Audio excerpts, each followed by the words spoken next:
Younger, cooler, hotter, spectacular, Grammy Award winning, Nobel Peace Prize nominated, internationally celebrated, show-stopping brother Jacob.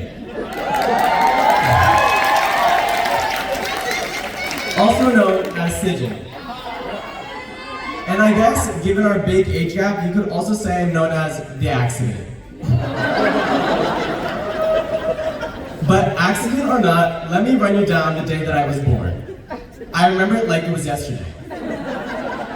My mom told me this story, well, yesterday. Sobin was in elementary school while our beautiful mother was going into labor. Once news broke to Sobin about this, later the day he went to the nurse, saying he was having stomach problems. He sat there in pain while the nurse gave him a Tums and sent him back to class. An hour later, he comes back, still in stomach pain. Now the nurse, who worked with my mom in the hospital, knew she was having her golden child that day. So she called my mom up. I have Matt here, he's saying he's having bad stomach pains. I gave him Tums and he's still saying his stomach hurts. My mom, who saw right through this, was like, tell him I'm fine, I had the baby, and I'm fine. The nurse turned to Sobin and said, your mom had the baby, don't worry, she's fine, the baby's fine, and you'll go and see them after school. And just like that, Sobin's stomach pain magically went away. Shocking. What I learned from hearing the story is, one, that I was causing a commotion since before birth. And two, Sobin doesn't stress about my well-being since day one. When Sobin cares about something, he cares about it so hard that it actually pains him. Luckily, I was one of those things. While Sobin and I didn't spend many years living in the same house before we went off to college, that didn't stop him from checking in. Asking me how I was doing in school, if I was making any friends, how was I in math, and whether or not I joined any clubs. In 4th grade, Sobin came to my god-awful winter orchestra concert. After the concert, I walked into my classroom to show him a project of mine that was hanging in the hallway. A nearby janitor said, "Is that your son?" to Matt.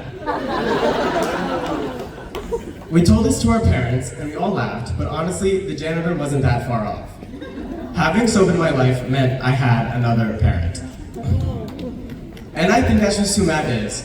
He's someone who shows up, who overcares, who gives you advice whether you ask for it or not. He'll fix your computer, Venmo you for your prom tickets, send you a LinkedIn job alert saying, you should really check this out. And then call you later and be like, okay, so did you actually check it out though? He's loyal, he's thoughtful, and even when he's being annoying, it's somehow coming from a place of love. He's been a role model, a mentor, and a protector for me as long as I can remember. And then came Aishwarya. After getting to know Aishwarya, one of the biggest things I noticed about Matt was being humbled. Being so much younger than him, I don't really disagree with him, because if anyone knows Sobin, you know he's not one to shy away from a debate with you. But guess what, my girl Aishwarya, she's not afraid to debate either, okay?